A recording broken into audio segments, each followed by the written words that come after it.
Welcome back. Welcome back to the Nicholson Effect for episode two. I just want to pick up where we left off last time. I have tried to get the offender's charges for you. I explained them to you for Cleveland Caraway. Just a reminder, he is the offender that brutally assaulted Officer Skipper in the kitchen. But he's got a concurrent charge for 3 to 5 years, and he's only getting 3 to 5 years out. So he'll be out in 2029, I believe it is. So what we're going to do today is we're going to pick up with Officer Skipper and the investigation that was going on there. If you remember, I told you that while we were doing the investigation in Officer Skipper, we started a simultaneous investigation into this group, this team that we had that was bringing contraband into the facility. And that is when we come across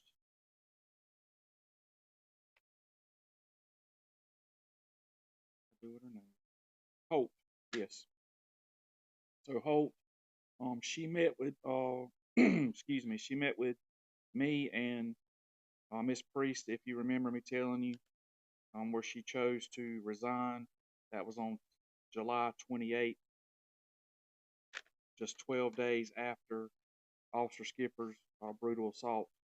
Now, during the time I told you that we uh, rehoused the offender that she was in a relationship with, they had got each other's tattoos tattooed on them. We found a cell phone that we believe to have vital information to Officer Skipper's assault. Now, here's the problem. We send these cell phones to Raleigh. Now, Miss Crabtree is over the cell phones where she was when I left. She is an outstanding investigator. I have known her for a long time. She can only do what she can do. But the cell phones, the software that we have, when I left, they were still unable to break into that phone to get information. There's things out there that can be put on phones that the tech that law enforcement uses still can't breach, which is crazy. Law enforcement should be able to, once they obtain, well, in the civilian world, once they obtain a warrant to break into that cell phone, crack into it, there should be ways for them to do it. But we're finding out that there's the more updates that they get to try to do that, app companies are creating apps that prevent it from happening. So, as of my leaving when I left, we were never able to obtain that information that we believed was in that cell phone. Now, was anything there?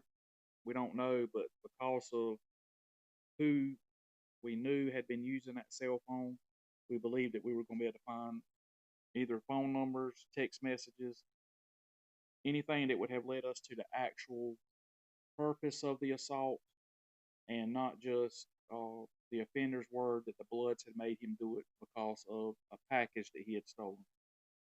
Now, I hit on offender Carryway, his charges, and that we had 6 offenders transferred out. When this happened, just about every high-ranking Blood, except for one, and I'll talk about him later, was transferred out.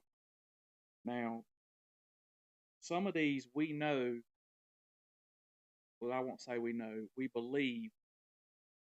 I believe, didn't have anything to do with it, but there was a couple of them that Spielman requested to be put on the list that really high-ranking, slick talker, but I don't think he had anything to do with it.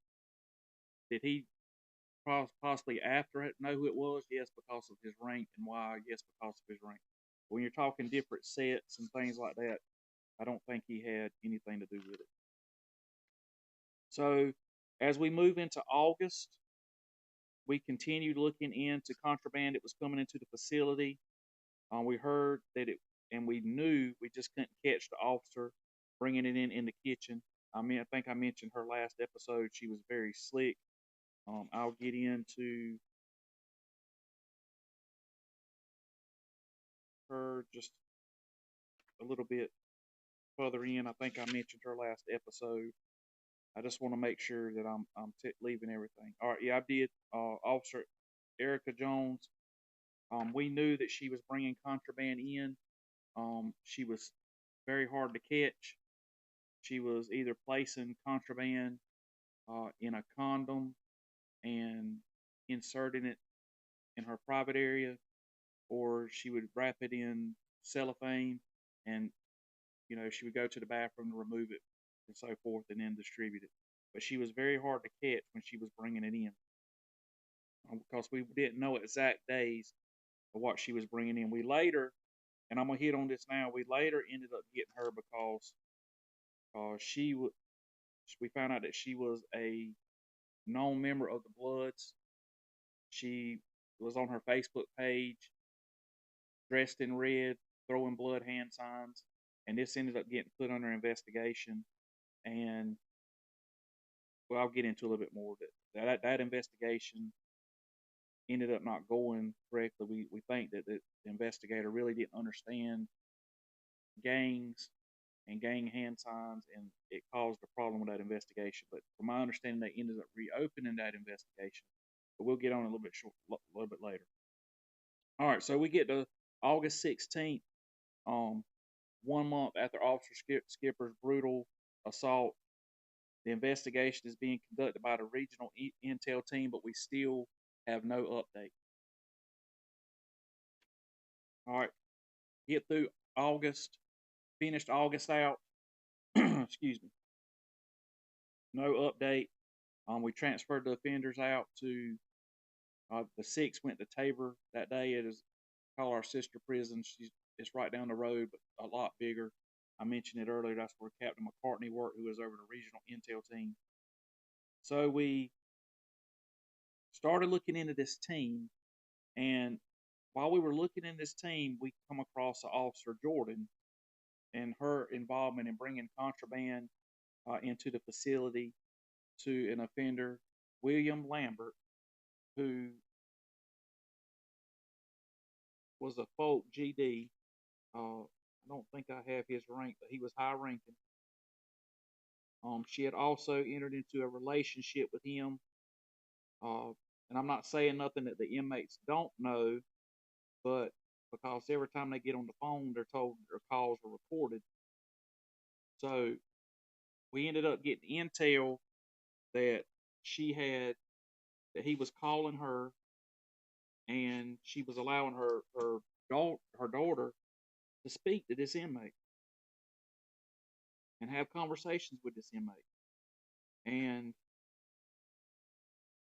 so that intel was forwarded to us. We reviewed it. We reviewed some camera footage, video recording from the dorms, and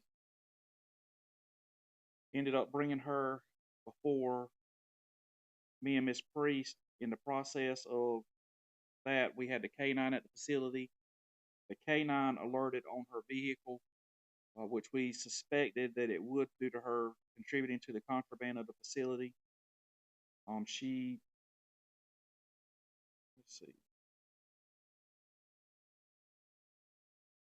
We received there was video in the dorms. As I said, we reviewed video recording video of the dorms of them acting suspicious. She knew where cameras were, so she would get him to follow her in the blind spots in the dorms. September 16th goes by. We still don't have an update on the investigation dealing with Officer Skipper. SBI is not telling us nothing. Our internal team is not telling us nothing. So we don't know if we're looking into it. Like I said, I started running my own investigation, which has led me to part of this here. 2 months, nothing. October 2nd, we continued an investigation into Officer Jordan. We received more information from phone transcripts, and I mentioned this already, where Officer Lambert was talking to Offender Lambert was talking to Officer Jordan's child. And this was around her birthday. He told the child, "Happy birthday, Daddy loves you. I'll be home soon." Now, this is not the offender's child. Uh, but anyway, she was allowing these conversations to happen. The next day, 10/3 is when we had the K9 alert. We had the K9 at the facility. It alerted on Officer Jordan's car. She was sent for drug testing per NCDAC policy. When she come back, she met with me and Miss Priest. We presented what we had, and she chose to resign. Now, if me and Miss Priest ever met with you, we had evidence. I'm not one to say somebody did something just because somebody else said so, and they don't like them. Because we've had times that information was given, we looked at it and we say that's not enough. You can't go after somebody for criminal charges or dismissal.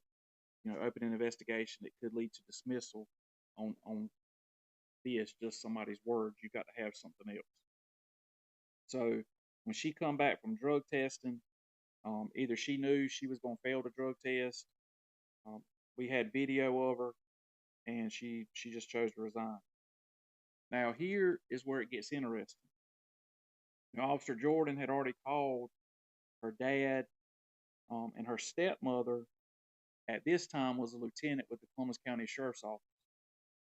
Now, not even 30 minutes after Jordan chose to resign, her stepmother, on county time now, driving a county car, comes to Columbus Correctional Institution in her work uniform and questions me and tells me I'm wrong, that there's no way that Jordan was doing this and that I had to have made a mistake. And I explained to her, "Ma'am, when me and Miss Priest have these conversations, there's no mistake. We don't. That's not something that I'm gonna do. I'm not gonna just go off hearsay or what an inmate said to try to go with criminal charges or an internal investigation that could lead to dismissal and possibly criminal charges." So she was trying to use her position to persuade me that I was wrong. And so my sergeant, Sergeant Oxenine, knows Officer Jordan's dad real good. And, he told her, said, "Look, if Captain says this is what he's got, that's what he's got." And, he even offered, said, "I'll explain it to her dad as much as we can because it was an investigation."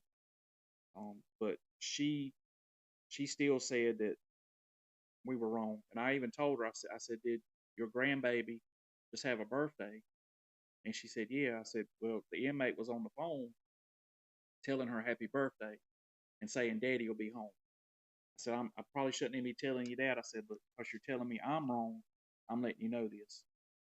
And she just shook her head. But she chose to come out there on county time in a county uniform, driving a county car, to try to persuade me that I was wrong about her stepdaughter. And as we get further, and I'll go ahead and tell you about Officer Jordan to prove that we were right. The inmate, William Lambert, he was placed in restrictive housing or special management. The name's changed a few times until transfer because of his closeness with an officer, even though the officer wasn't there anymore. And when we had him transferred, he was due to be released in December of that year, 23.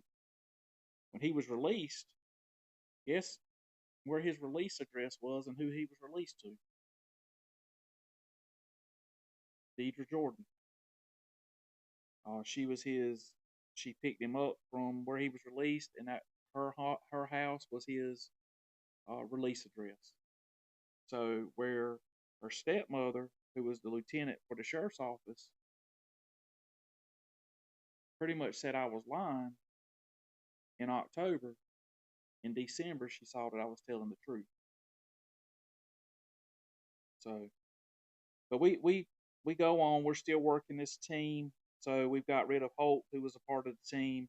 We've got rid of Jordan, who was a part of the team, who will come back up later as we get to the end of this year and then towards the time when I was leaving.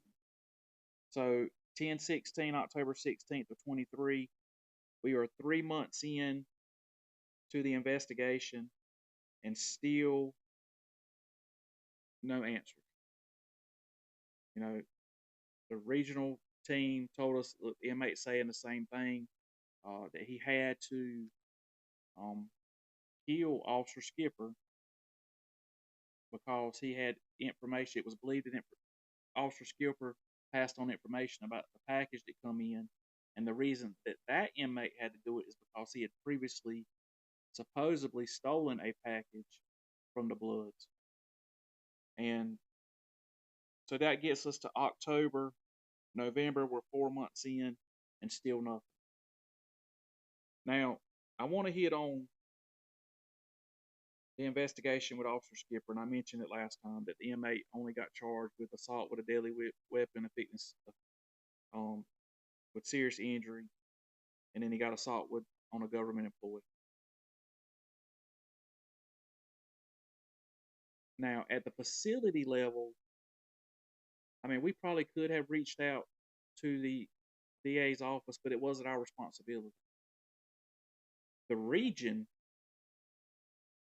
should have been backing its employee to make sure that the offender received the punishment according to the law.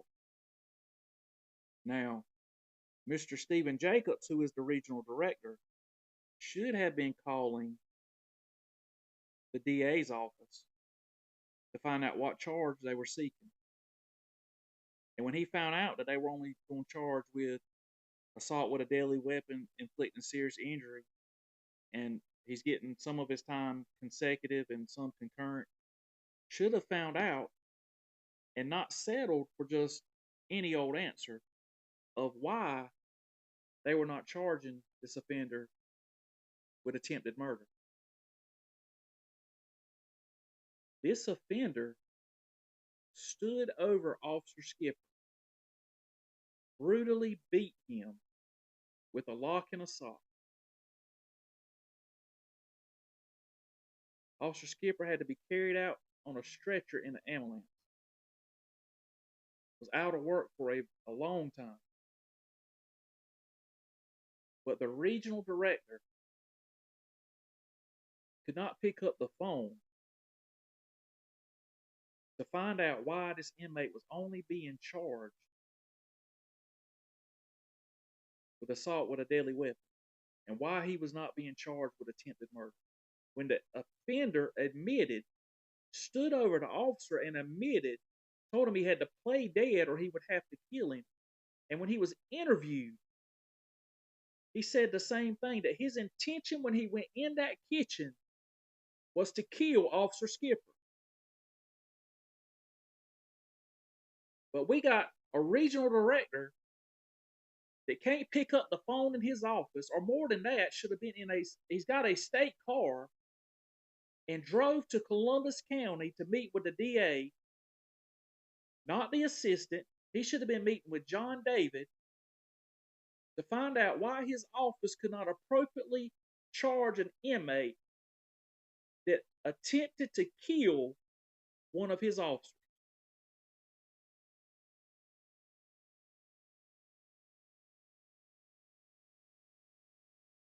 And you may say, well, it wasn't the region's position. Well, if it wasn't the region's position, the regional director should have been on the phone with Raleigh, finding out whose position it is, whether it's our internal attorney or if it's the deputy secretary of prisons or whoever's position it is, and find out why they're not calling.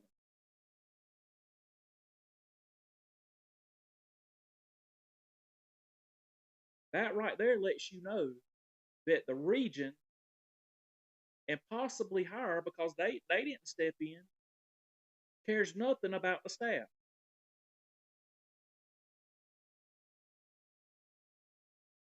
Nobody should have settled for that inmate being charged with something as simple as assault with a deadly weapon. When the inmate admitted he was there to kill Officer Skipper.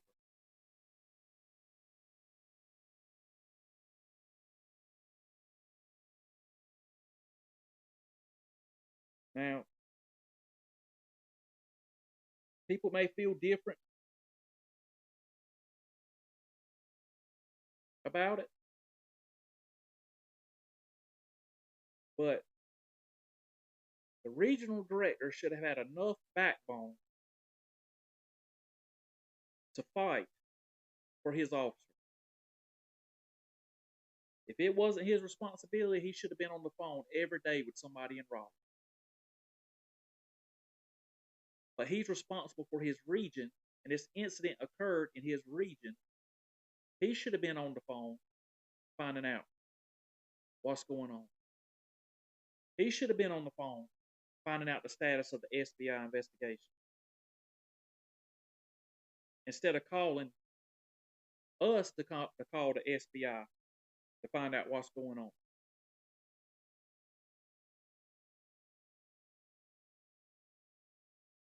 Now,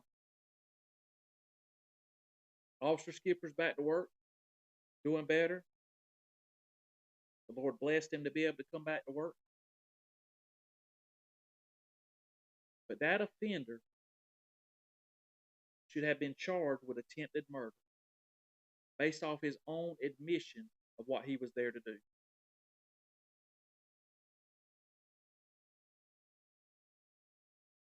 But we had nobody to back him.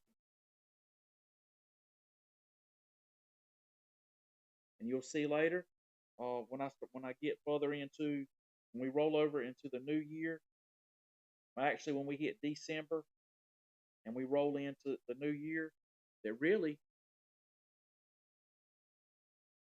the regional director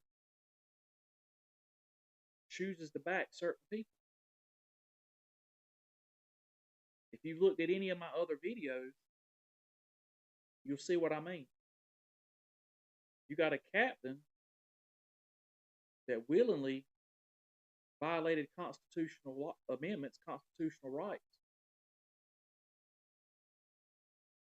The region did nothing to him.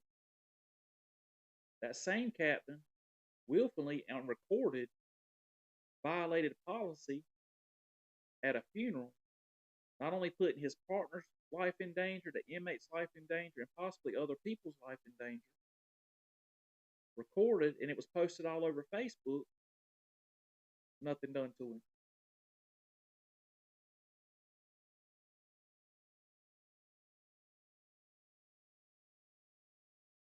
So he has his back all because of he's from that county where the regional director lives. So he looks out for the people from that way. That's my personal opinion, but the facts back it.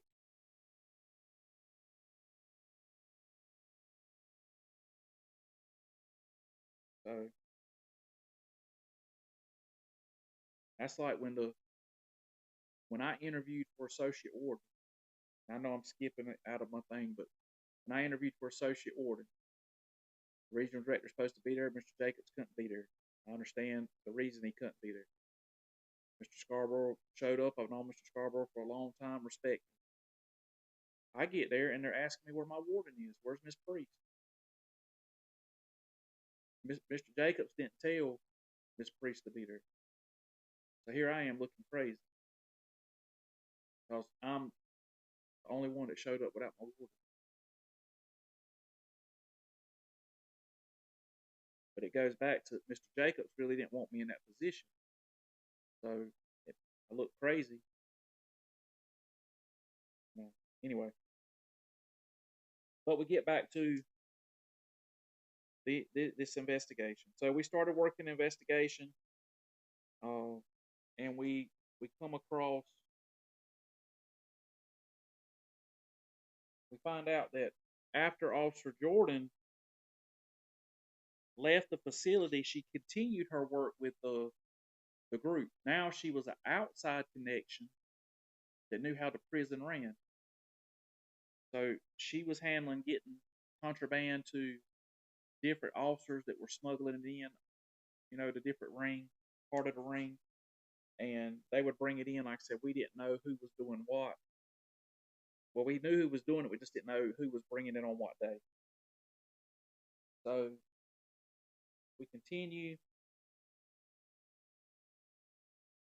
We roll into November, as I mentioned. Nothing. We find more officers now. Now, what I'm gonna do, I'm not gonna mention if the officer still works there. To my knowledge, I'm not gonna mention their name because I don't know. I don't want to mess up if Raleigh is actually doing an investigation into that person. I've mentioned Spielman, and that's the only current officer working there that I will mention his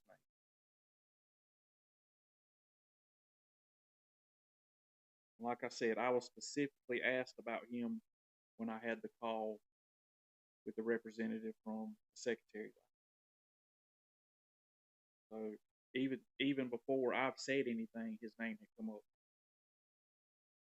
So we move into December. Now,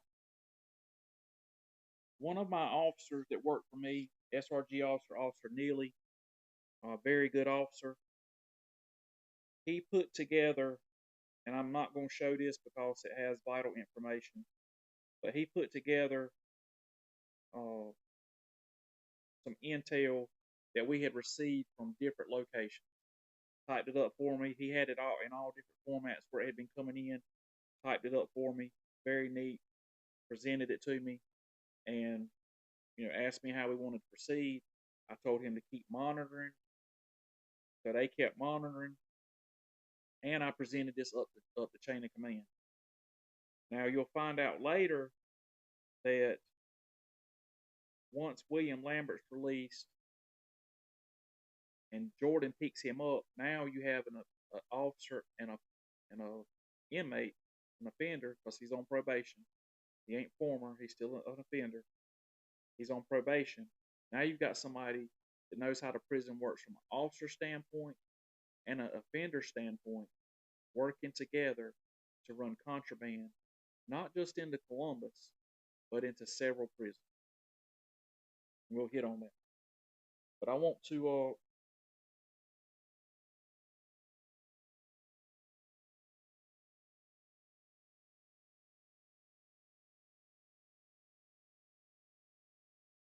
right. So I'm gonna back up to August. We were running, trying to find out who was bringing contraband in. We knew that we had an individual that worked in maintenance bringing contraband in. He was working with one of his inmates assigned to him on maintenance, and there was a cell phone that they were using to communicate. We had been hunting this phone, could not find it. Well, we get a cell phone turned in one morning. I get to work and there's a cell phone. Said it was found in a common area. So common area phones we normally don't send to Raleigh because it's going to get tossed at the back of the pile. It may get run, or it may not get run because you got one group of people. I think it was like 3 or 4 people, Miss Crabtree, that was responsible for running phones. And you would rate the phone, if it was high priority, they would go ahead and put it to the front of the list like they did that phone that we found that we thought had the information pertaining to Skipper's assault, and they were unable to break it. So this phone, sealed it up in a bag, put it with other phones locked in my office, and we hold them until they were told to dispose of them, but some of them had been in there for years. So come to find out, this officer had actually found the inmate. He didn't know this, that we had been watching on the cell phone. The inmate begged him, hey, just say you found it in the common area. That's what the officer did. Come to find out, that phone was the phone we've been looking for the whole time. And nothing happened to the staff member.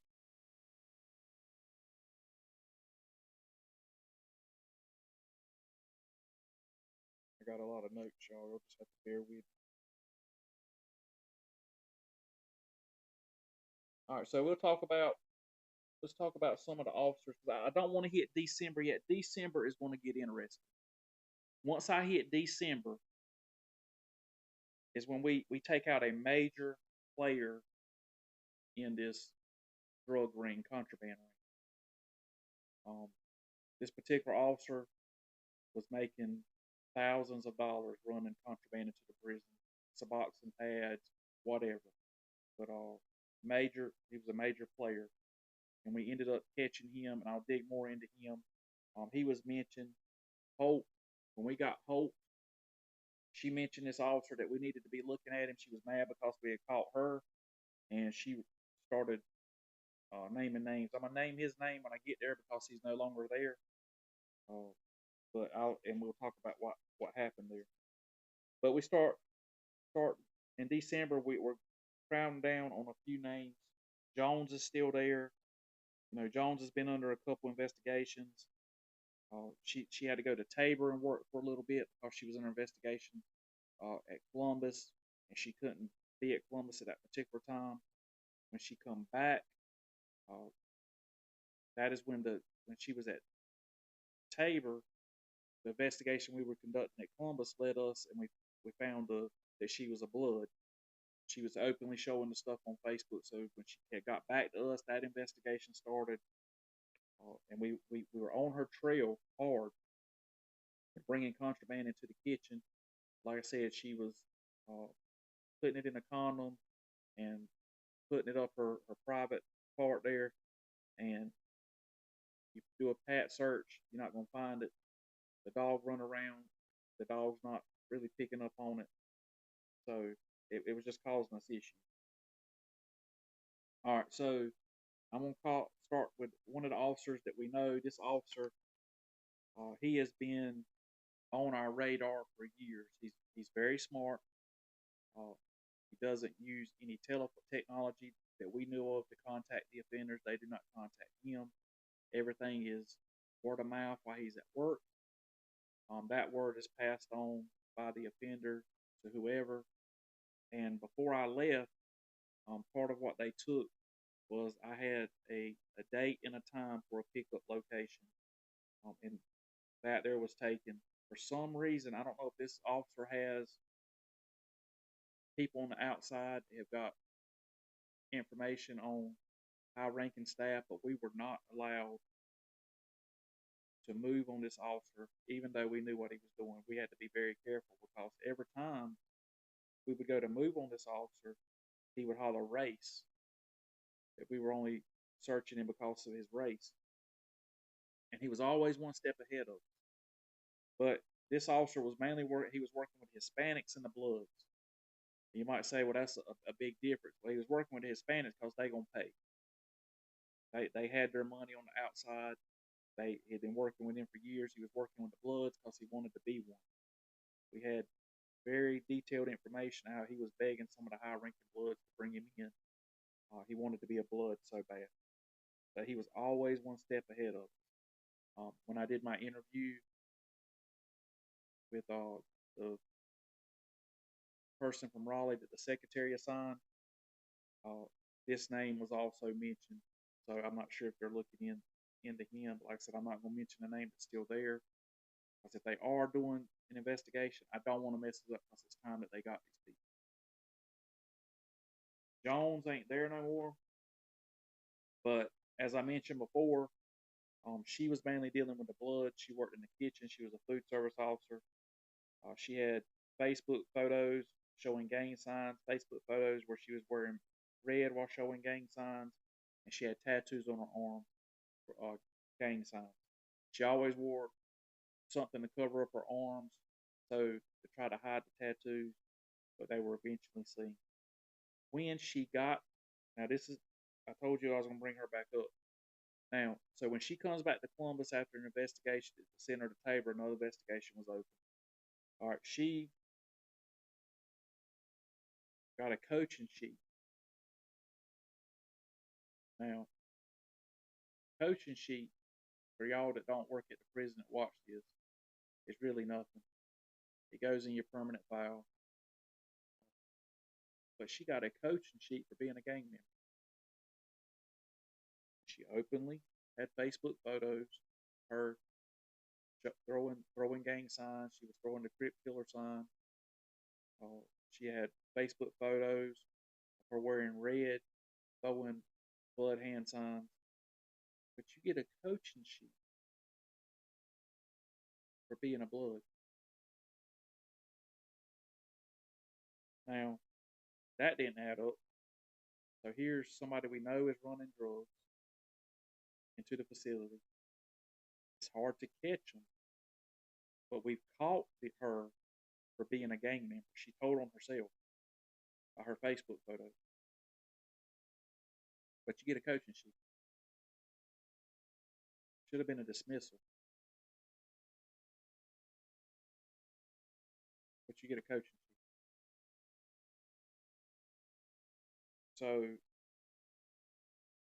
I don't understand.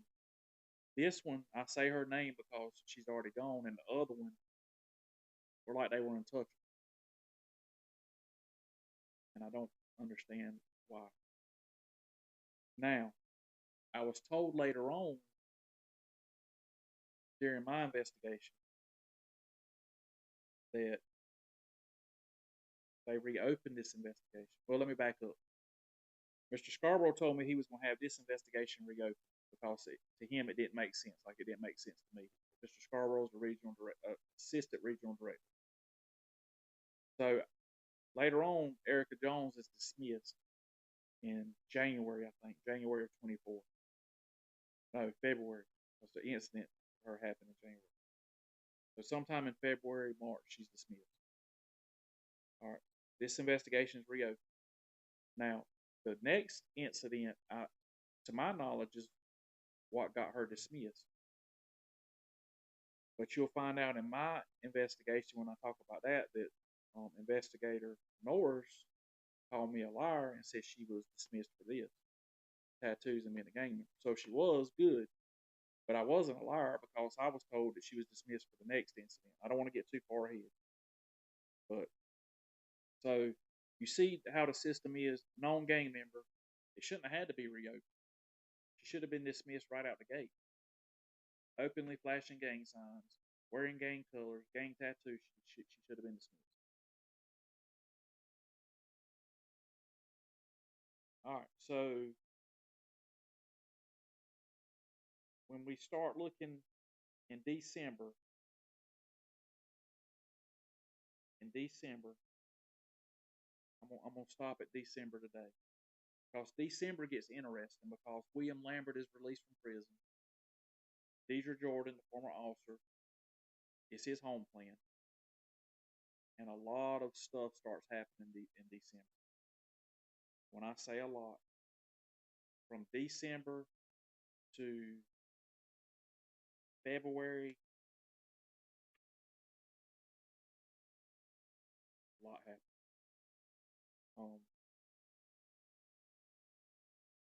So, with that being said, talked about Jones today, how initially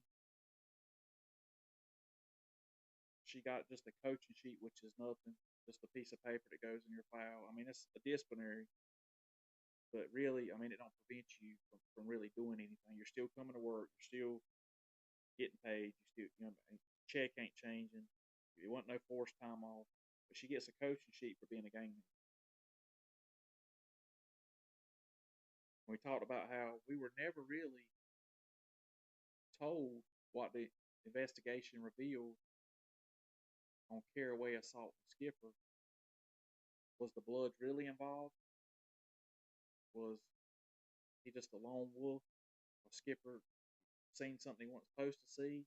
I mean, we know what he told us, but we don't. Regional Intel team never sent nothing back to the facility while I was there, and I was there till April 1st. SBI didn't tell us nothing on it, and the SBI really only investigated Caraway's assault. The SBI called probably 12 people in there. And when the inmate said, this is what the inmate said.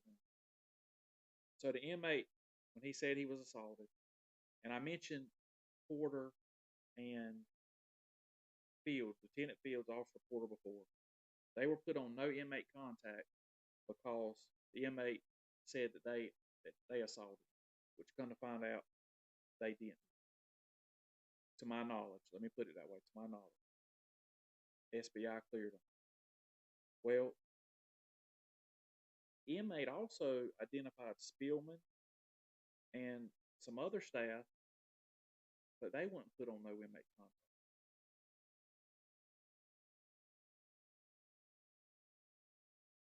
And my question there was why? At that time, not saying that they did anything wrong, but you're showing a prejudice. You're putting a lieutenant and an officer on no inmate contact because their name come up, but the other staff was not put on no inmate contact. It was prejudice. But anyway, so I appreciate you for coming. But I do want to say this because I know the further that I get into this and I start saying more names, and I've already said Spillman's name. So I'll say this. Spillman, if what I'm saying is not the truth, or anybody's name that I bring up, but specifically if you still work at the facility, if you still work at Columbus Correctional or if you move to another prison and what I'm saying is not the truth, go to your warden and say, Warden, I want to take a polygraph to clear this up. I mean, the state has the power to do it. I figured with the specifics they asked me that they would already have y'all on a polygraph. But obviously they haven't. But I'll say this, Spillman or whoever's name that I mentioned, if I'm not telling the truth, go to your warden. If you're still at Columbus, go to Miss Priest and say, Miss Priest, can you find out what I've got to do to take a polygraph so that I can clear my name? The state has the power to give you a polygraph. But I know that you won't do that, specifically Spillman, because you know when they ask you if you used excessive force on that offender, if you say no, you're going to fail it.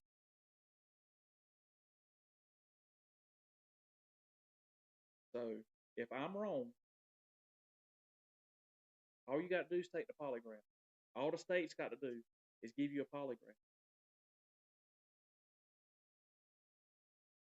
When I had this discussion with the representative from Raleigh that the secretary had assigned to get this information,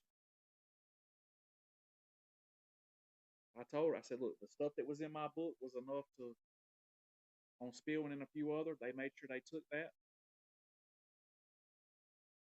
But y'all have the power to give a polygraph, and she even said that they had the power to give a polygraph. So if they haven't gave it to you yet, that's why I feel that they just wanted to see exactly how much I knew and how far I was willing to take it. But like I said, whoever, if you still work for the department, if you're not at Columbus, go to your warden. If you're at Columbus, go to Miss Priest. Say, Miss Priest, what do I got to do to take a polygraph? But the problem is, when they ask those questions and you fail it, then everybody's going to know that I'm telling you the truth.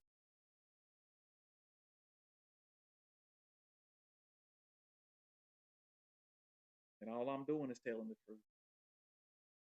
Because I don't want nobody lied on like I was.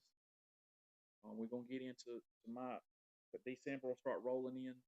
After we break the first of 24, first of the year of 24, we'll start hitting on me a little bit. But I understand how it feels to be lied on. And Spillman, you know that I'm not lying. Or whoever, if I say your name, you know that I'm not lying. And the reason I don't say the other names is because they're still there, and the state could possibly be doing investigations on these people. because, like I said in a video that on my TikTok, once they ask me for that information, what they do with it, I'm not privileged to that anymore unless they come back and ask me for some more information. And I have talked to them twice, so they haven't asked for more information. But what they've done with it, I've gave them almost a year, and nothing's been done. So I'm gonna give more information, stuff that's been swept under the rug. One of the main people bringing stuff in was swept under the rug. So, like I said, if I'm not telling the truth, if anybody that watches this thinks I'm lying, go to your warden and say, "Can I take a polygraph?" If you can't do that, then everybody else knows that I'm telling the truth. Also, with the podcast company that I'm partnering with, their software, if Spillman or whoever, if you want to talk to me live on a podcast, I can go live on a podcast. I can send you a link to your computer or your phone, and we can go live on a podcast. If that's what you want to do, you ain't got to be nowhere near around me. I send you a link from the company, and we can go live. That's up to you. If anybody feels like they need to talk to me and wants to be on the podcast to debate what I'm saying, whether it's true or not.